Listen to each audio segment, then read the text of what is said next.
Hey guys, Samsung Galaxy S21 FEയിൽ One UI 7 update വന്നതിന് ശേഷം നന്നായിട്ട് ലാഗ് ചെയ്യുന്നുണ്ടായിരുന്നു ഫോൺ. അപ്പോൾ ഞാൻ വിചാരിച്ചു അപ്ഡേറ്റ് വന്ന കാരണമാവും. ഇപ്പോൾ കുറച്ച് നേരം ഒന്ന് വെയിറ്റ് ചെയ്തപ്പോഴും ഇവിടെ നല്ല ലാഗ് ഉണ്ടായിരുന്നു. അപ്പോൾ ഞാൻ എൻ്റെ ഫോട്ടോസും വീഡിയോസും ഒക്കെ ബാക്കപ്പ് ചെയ്തിട്ടൊന്ന് ഹാർഡ് റീസെറ്റ് ചെയ്തു, ലാപ്ടോപ്പിൽ കണക്ട് ചെയ്തിട്ട് ഹാർഡ് റീസെറ്റ് ചെയ്ത് കഴിഞ്ഞപ്പോൾ നല്ല സ്മൂത്തായിട്ടാണ് വർക്ക് ചെയ്യണത്. ഇപ്പോൾ പിന്നെ അപ്ഡേറ്റ് ചെയ്ത് കഴിഞ്ഞിട്ട് ഞാൻ ആദ്യം ടെസ്റ്റ് ചെയ്തത് ടെലിഫോട്ടോ ലെൻസാണ്. ടെലിഫോട്ടോ ലെൻസിലാണ് നന്നായിട്ടൊരു ഇമ്പ്രൂവ്മെൻറ്റ് വേണ്ടിയിരുന്നത്.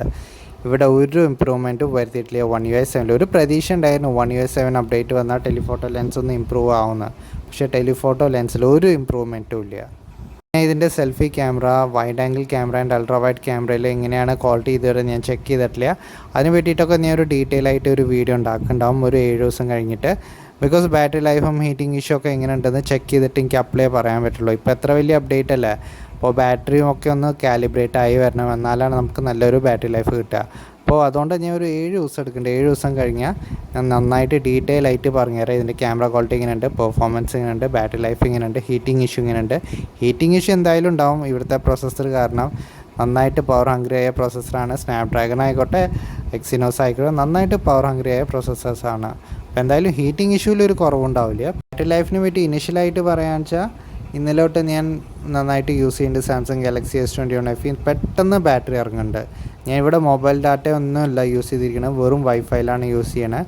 എന്നിട്ടും നന്നായിട്ട് ബാറ്ററി ഡ്രെയിൻ കാണാൻ കിട്ടുന്നുണ്ട്. അതേമാതിരി ഹീറ്റിംഗ് ഇഷ്യൂ പറയാന്ന് വെച്ചാൽ നോർമൽ ടാസ്ക് ചെയ്യുമ്പോഴും ചെറുതായിട്ടൊന്ന് ചൂടാവുന്നുണ്ട് ഫോണ്. എന്തായാലും ഇതൊരു വലിയ അപ്ഡേറ്റ് അല്ലേ. എന്തായാലും ഇതൊന്ന് ഓപ്റ്റിമൈസ് ആയി കഴിഞ്ഞിട്ട് നമുക്ക് നോക്കാം ഇതിൻ്റെ ബാറ്ററി ലൈഫ് എങ്ങനെയുണ്ട്, ഹീറ്റിംഗ് ഇഷ്യൂ ഒക്കെ എങ്ങനെയുണ്ടെന്ന്. ഫീച്ചേഴ്സ് ആഡ് ആയിട്ടുണ്ട്. ഞാൻ ഈ വീഡിയോയിൽ ഡീറ്റെയിൽ ആയിട്ട് പറയില്ല. 2-3 ഇമ്പോർട്ടൻറ്റ് ഫീച്ചേഴ്സിനെ പറ്റി ഞാൻ പറഞ്ഞുതരാം ഈ വീഡിയോയിൽ. ആദ്യത്തെ ഫീച്ചർ നോക്കുകയെന്ന് വെച്ചാൽ നമ്മുടെ ഈ പവർ ബട്ടൺ ഉണ്ടല്ലോ, ഈ പവർ ബട്ടണിൽ ലോങ് പ്രസ് ചെയ്ത് കഴിഞ്ഞാൽ ജെമിനി ആക്ടിവേറ്റ് ആവും. ജെമിനി ആക്ടിവേറ്റ് ആയി കഴിഞ്ഞാൽ നമുക്ക് ലൈവായിട്ട് മലയാളത്തിലോ ഇംഗ്ലീഷിലോ ഹിന്ദിയിലൊക്കെ നമുക്ക് സംസാരിക്കാൻ പറ്റും. അതേമാതിരി നമുക്ക് എന്തെങ്കിലും ചോദ്യം ഉണ്ടെങ്കിൽ ചോദിക്കാനും പറ്റും. അപ്പോൾ ഇത് നല്ലൊരു ഫീച്ചറാണ്. അടുത്ത ഫീച്ചറിൻ്റെ പേരാണ് ആർക്കൈവ്. ഇപ്പോൾ ആൻഡ്രോയിഡ് 15ൻ്റെ എല്ലാ ഡിവൈസിലും ഈ ആർക്കൈവ് പറഞ്ഞ ഫീച്ചർ ഉണ്ടാവും. ഈ ആർക്കൈവ് ഫീച്ചർ നല്ല യൂസ്ഫുള്ളായ ഫീച്ചറാണ് എനിക്ക് പേഴ്സണലി തോന്നിയിരിക്കുന്നത്. ഫോർ എക്സാമ്പിൾ, നിങ്ങൾ കുറേ ആപ്ലിക്കേഷൻസ് ഇൻസ്റ്റാൾ ചെയ്ത് വെച്ചിട്ടുണ്ടാവില്ല ഫോണിൽ. അപ്പോൾ ആ ആപ്ലിക്കേഷനൊക്കെ നിങ്ങൾ എല്ലാ ദിവസവും യൂസ് ചെയ്യുന്നുണ്ടാവില്ല. അപ്പോൾ ആ ആപ്ലിക്കേഷനൊക്കെ നമുക്ക് ആർക്കൈവായിട്ട് വെക്കാൻ പറ്റും. അപ്പോൾ ആ ആർക്കൈവ് വെച്ച് കഴിഞ്ഞാലും നമുക്ക് പിന്നെ ആ ആപ്ലിക്കേഷൻ ഇൻസ്റ്റാൾ ചെയ്യുമ്പോൾ നമുക്ക് ലോഗിൻ ചെയ്യേണ്ടി വരില്ല. അതാണ് ഗുണം. അപ്പോൾ ഫോർ എക്സാമ്പിൾ ഞാൻ കാണിച്ചു തരാം. ഇപ്പോൾ എൻ്റെ അടുത്ത് ഫേസ്ബുക്ക് ഉണ്ട്. അപ്പോൾ ഫേസ്ബുക്കിൽ ഞാൻ ലോങ് പ്രസ് ചെയ്തിട്ട് ഇവിടെ ഐ ബട്ടൺ ഉണ്ടല്ലോ, ഐ ബട്ടണിൽ ക്ലിക്ക് ചെയ്തിട്ട് താഴത്തൊരു ഓപ്ഷൻ കാണാനില്ലേ ആർക്കൈവിൻ്റെ, ആ ആർക്കൈവിൽ ക്ലിക്ക് ചെയ്യുമ്പോൾ ആ ആപ്ലിക്കേഷൻ നമ്മുടെ ഫോണിൽ നിന്ന് പോയി കഴിഞ്ഞാൽ ആ ആപ്ലിക്കേഷൻ നമ്മുടെ ബാക്ക്ഗ്രൗണ്ടിൽ ഓടില്ല. നമ്മുടെ ഫോണിൽ നിന്ന് അൺഇൻസ്റ്റാൾ ആയി കഴിഞ്ഞാലും പിന്നെ നമ്മൾ ആപ്ലിക്കേഷൻ റീസ്റ്റോർ ചെയ്യാൻ നോക്കുമ്പോൾ നമുക്ക് ലോഗിൻ ചെയ്യേണ്ടി വരില്ല. ഇപ്പോൾ നമ്മൾ നോർമലി അൺഇൻസ്റ്റാൾ ചെയ്യുകയാണെന്ന് വെച്ചാൽ പിന്നെ നമ്മൾ ആ ആപ്ലിക്കേഷൻ ഇൻസ്റ്റാൾ ചെയ്യുമ്പോൾ നമുക്ക് യൂസർ ID പിന്നെ പാസ്വേഡൊക്കെ ഇട്ടിട്ട് വേണം ലോഗിൻ ചെയ്യാൻ. പക്ഷേ നമ്മൾ ആർക്കൈവ് ചെയ്ത് വെച്ചിട്ടുണ്ടെങ്കിൽ നമുക്ക് പിന്നെയും ലോഗിൻ ചെയ്യേണ്ടി വരില്ല. ഡയറക്റ്റ് ആപ്ലിക്കേഷൻ നമുക്ക് യൂസ് ചെയ്യാൻ പറ്റും. ഇതെന്തായാലും നല്ലൊരു ഫീച്ചറാണ്. നിങ്ങളുടെ ബാറ്ററി ഡ്രെയിൻ ആവുന്നുണ്ടെങ്കിൽ ഇങ്ങനെ ആർക്കൈവ് ചെയ്ത് വെക്കുക ആവശ്യമില്ലാത്ത ആപ്ലിക്കേഷൻസ്. അതേമാതിരി നമ്മുടെ ഫോണിൻ്റെ സ്റ്റോറേജും കൂടും. അപ്പോൾ എന്തായാലും നല്ലൊരു ഫീച്ചറാണ്. ഇതൊന്ന് ട്രൈ ചെയ്ത് നോക്കുക. അടുത്ത ഫീച്ചറാണ് നൗബാർ. ഇപ്പോൾ നൗബാറിനെ പറ്റി നമുക്ക് എല്ലാം അറിയുന്നുണ്ടാവും, എന്നാലും ഞാൻ പറഞ്ഞുതരാം. ഇവിടെ ക്ലോക്കിൽ പോയിട്ട് സ്റ്റോപ്പ് വാച്ചിൽ പോവുക. സ്റ്റോപ്പ് വാച്ച് ഒന്ന് ഓണാക്കുക. എന്നിട്ട് നമ്മൾ ഫോണിൽ നിന്ന് ലോക്ക് ചെയ്യുമ്പോൾ ഇവിടെ ലോക്ക് സ്ക്രീനിൽ നമുക്ക് ഇവിടെ സ്റ്റോപ്പ് വാച്ച് ഓടുന്നത് കാണാൻ പറ്റും.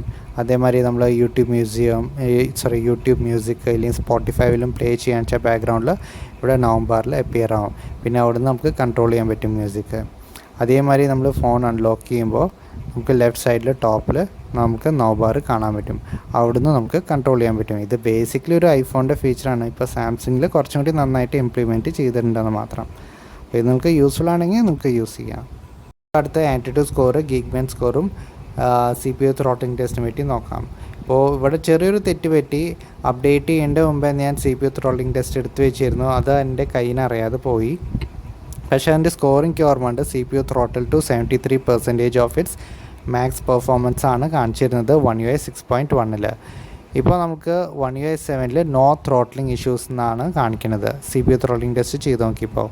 അപ്പോൾ എന്തായാലും ത്രോട്ട്ലിംഗ് ഇഷ്യൂ ഒക്കെ ഇപ്പോൾ പോയി എന്ന് കാണിക്കുന്നുണ്ട്. ആൻറ്റിറ്റ്യൂഡ് സ്കോറിനെ പറ്റി നോക്കാന്ന് വെച്ചാൽ അപ്ഡേറ്റ് ചെയ്യേണ്ട മുമ്പേ 4,50,570 ആണ് കാണിച്ചിരുന്നത്. അപ്ഡേറ്റ് ചെയ്ത ശേഷം One UI 7 അപ്ഡേറ്റ് ചെയ്ത ശേഷം 5,45,659 ആണ് കാണിക്കുന്നത്.